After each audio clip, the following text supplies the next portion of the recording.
ಮಂಡ್ಯ ಮಿಮ್ಸ್ ಆಸ್ಪತ್ರೆಯಲ್ಲಿ ನೂತನ x ray machine ಉದ್ಘಾಟನೆ. ಮಂಡ್ಯ ಮಿಮ್ಸ್ ಆಸ್ಪತ್ರೆಯಲ್ಲಿ ಮುಂದಿನ ದಿನಗಳಲ್ಲಿ ಸರ್ಕಾರದ ವತಿಯಿಂದ ಅತ್ಯಾಧುನಿಕ ಸೌಲಭ್ಯವುಳ್ಳ ಆಸ್ಪತ್ರೆಯನ್ನು ನಿರ್ಮಾಣ ಮಾಡಲು ಕ್ರಮ ವಹಿಸಲಾಗುವುದು ಎಂದು ಶಾಸಕ ಪಿ ರವಿಕುಮಾರ್ ತಿಳಿಸಿದರು. ಮಂಡ್ಯ ಮಿಮ್ಸ್ ಆಸ್ಪತ್ರೆಯಲ್ಲಿ ನೂತನ ಎಕ್ಸ್ರೇ ಮಿಷಿನ್ ಉದ್ಘಾಟನೆಯನ್ನು ನೆರವೇರಿಸಿ ಮಾತನಾಡಿದ ಅವರು, ಆಸ್ಪತ್ರೆಗೆ ಕೆನರಾ ಬ್ಯಾಂಕ್ ವತಿಯಿಂದ 40 ಲಕ್ಷ ರು ಎಕ್ಸ್ರೇಯನ್ನು ರೋಗಿಗಳ ಅನುಕೂಲಕ್ಕಾಗಿ ಕೊಡುಗೆಯಾಗಿ ನೀಡಿದ್ದಾರೆ. ಅತ್ಯಾಧುನಿಕ ಸೌಲಭ್ಯವುಳ್ಳ ಎಕ್ಸ್ರೇ ಸೌಲಭ್ಯವನ್ನು ತಿಳಿಸಿದರು. ಮಂಡ್ಯ ಮಿಮ್ಸ್ ಆಸ್ಪತ್ರೆಗೆ ಚಾಮರಾಜನಗರ, ರಾಮನಗರ, ತುಮಕೂರು ಹಾಗೂ ಮಂಡ್ಯ ಜಿಲ್ಲೆ ಸೇರಿದಂತೆ 4 ಜಿಲ್ಲೆಗಳಿಂದ ರೋಗಿಗಳು ಬರುತ್ತಾರೆ.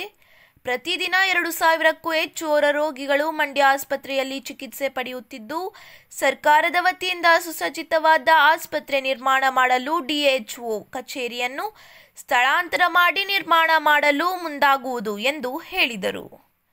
ಮಿಮ್ಸ್ ಆಸ್ಪತ್ರೆಯಲ್ಲೇ ವೈದ್ಯರ ಕೊರತೆಯನ್ನು ನೀಗಿಸಲು ಕಾರ್ಯದರ್ಶಿಗಳು ಹಾಗೂ ಮಂತ್ರಿಗಳ ಜೊತೆ ಮಾತನಾಡಿ ಸಿಬ್ಬಂದಿಗಳನ್ನು ನಿಯೋಜಿಸಲಾಗುವುದು ಎಂದು ಹೇಳಿದರು. ಈ ಸಂದರ್ಭದಲ್ಲಿ ನಗರಸಭೆ ಮಾಜಿ ಅಧ್ಯಕ್ಷ ಎಚ್.ಎಸ್. ಮಂಜು, ಮಿಮ್ಸ್ ನಿರ್ದೇಶಕ ಡಾಕ್ಟರ್ ನರಸಿಂಹಮೂರ್ತಿ, ಡಾಕ್ಟರ್ ಶಿವಕುಮಾರ್ ಸೇರಿದಂತೆ ಇತರರು ಉಪಸ್ಥಿತರಿದ್ದರು. ಮಂಡ್ಯ ಮಿಮ್ಸ್ ಆಸ್ಪತ್ರೆಯಲ್ಲಿ ಅತ್ಯಾಧುನಿಕ ಸುಸಜ್ಜಿತವಾದ 40 ಲಕ್ಷ ರೂಪಾಯಿ ಕೆನರಾ ಬ್ಯಾಂಕ್ ಅವರು ಅದನ್ನ ಸ್ಪಾನ್ಸರ್ ಮಾಡಿದ್ದಾರೆ. ಎಕ್ಸ್ರೇ ಮಿಷಿನ್ ಅನ್ನ ತಂದಿದ್ದೀವಿ. ಅದರಲ್ಲಿ ಏನಂತ ಹೇಳಿದ್ರೆ ಕ್ಯಾಸೆಟ್ ಹಾಕಂಗಿಲ್ಲ, ಯಾವುದೇ ರೀಲ್ ಅದನ್ನ ಪ್ರಿಂಟ್ಗೆ ಇದು ಡೈರೆಕ್ಟ್ ನಿಮಗೆ ಕಾಣುತ್ತೆ. ಇದರಿಂದ ಈಗಾಗಲೇ ಇನ್ನೂ ಅತ್ಯಾಧುನಿಕವಾದ ನಮ್ಮ ಹತ್ರ ಮಿಷಿನ್ ಇದೆ. ಅದ್ರ ಜೊತೆಗೆ ಇದು ಕೂಡ ಸಾರ್ವಜನಿಕರಿಗೆ ಅನುಕೂಲ ಆಗುತ್ತೆ. ಏನಾಗಿದೆ, ನಮ್ಮ ಮಂಡ್ಯ ಜಿಲ್ಲೆಯವರೆಲ್ಲ ಚಾಮರಾಜನಗರ, ಈ ಕಡೆ ಕೊಳ್ಳೇಗಾಲದಿಂದನೂ ಬರ್ತಾರೆ. ಈ ಕಡೆ ರಾಮನಗರ ನೋಡಿ, ಇಲ್ಲಿ ರಾಮನಗರ ಯಾವೂರಪ್ಪರಿಂದ ನೋಡಿ ರಾಮನಗರ ಜಿಲ್ಲೆಯವರು ಬರ್ತಾರೆ. ಈ ಕಡೆ ಕುಣಗಲ್ ಅಂದ್ರೆ ತುಮಕೂರು ಜಿಲ್ಲೆಯವರು ಬರ್ತಾರೆ.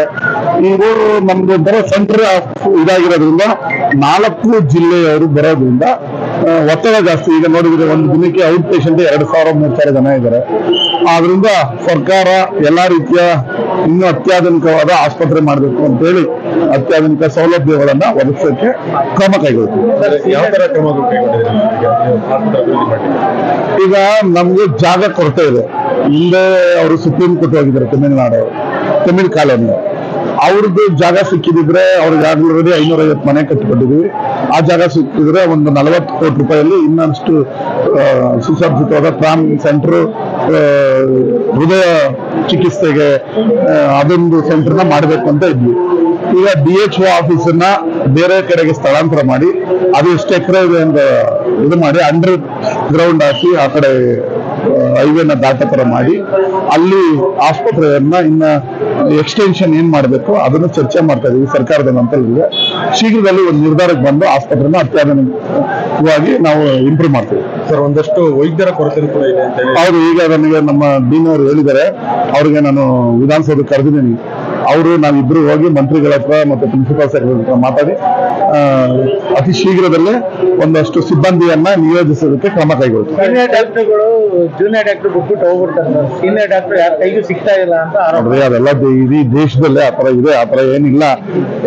ಕೆಲವೊಮ್ಮೆ ಏನಾಗ್ತದೆ, ನೀವು ಬಂದಾಗ ಅವರು ಊಟಕ್ಕೆ ಟಾಯ್ಲೆಟ್ಗೆ ಹೋಗಿದ್ರು ಬಿಟ್ಬಿಟ್ಟವ್ರೆ ಅಂತೇಳಿ. ಬಟ್ ಆತರ ನಮ್ಮ ಹಾಸ್ಪಿಟ್ಲ್ಗಳಲ್ಲಿ ನಡೆಯಲ್ಲ. ನಡೆದ್ರೆ ನರಸಿಂಹಮೂರ್ತಿ ಅವರಿಗೆ ನಾನು ಸ್ಟ್ರಿಕ್ಟ್ ಆಗಿ ಹೇಳಿದ್ದೀನಿ, ಏನು ಡ್ಯೂಟಿ ಅವರಲ್ಲಿ ಯಾವ ಸೀನಿಯರ್ ಡಾಕ್ಟರ್ಗಳು ಜೂನಿಯರ್ಗೆ ಉದ್ಯೋಗನ ಹಸ್ತಾಂತರ ಮಾಡಿ ಹೋಗ್ಬಾರ್ದು ಅಂತ ಹೇಳಿದೀನಿ. ಅವರು ಕೂಡ ಇಲ್ಲೇ ಇರ್ತಾರೆ. ಪಾಪ ನರಸಿಂಹಮೂರ್ತಿ ಅವರು ಇಲ್ಲೇ ಮತ್ತು ಚಂದ್ರಶೇಖರ್ ಕ್ರಮ ಕೈಗೊಳ್ತಾರೆ. ಆ ತರ ಏನಾದ್ರು ಇದ್ರೆ ನಮ್ ಗಮನಕ್ಕೆ ತಂದು ಫ್ರೀಯಾಗಿ ಸಮಾಜ ಸೇವೆ ಮಾಡಕ್ ರೆಡಿ ಇದೀವಿ ಅಂತ ಹೇಳಿದ್ರೆ ಅವ್ರು ವಹಿಸ್ಕೊಡೋದಕ್ಕೆ ಕಾನೂನಲ್ಲಿ ಏನಿದೆ ಆ ರೀತಿ ಮಾಡಿ ಅಂತ ಹೇಳಿದ್ವಿ. ಆ ಶೌಚಾಲಯನೂ ಕೂಡ ಒಂದು ಹೊಸದಾಗಿದೆ, ಹಳೆದಕ್ಕೂ ರಿನ್ಯೂವೇಷನ್ ಮಾಡಿ ಅದನ್ನು ಸಾರ್ವಜನಿಕರಿಗೆ ತೊಂದರೆ ಆಗದಂತೆ ನೋಡ್ಕೊಳ್ತೀವಿ. ಸಬ್ಸ್ಕ್ರೈಬ್ ಬಟನ್ ಮೇಲೆ ಕ್ಲಿಕ್ ಮಾಡಿ ಹಾಗೂ ನಮ್ಮ ಹೊಸ ವಿಡಿಯೋಸ್ ಅಪ್ಲೋಡ್ಗೋಸ್ಕರ ಪಕ್ಕದಲ್ಲಿ ಕಾಣುವ ಬೆಲ್ ಬಟನ್ ನಮ್ಮೆಲ್ಲ ವಿಡಿಯೋಗಳನ್ನ ಲೈಕ್ ಮಾಡಿ, ಶೇರ್ ಮಾಡಿ ಹಾಗೂ ಕಮೆಂಟ್ ಮಾಡಿ.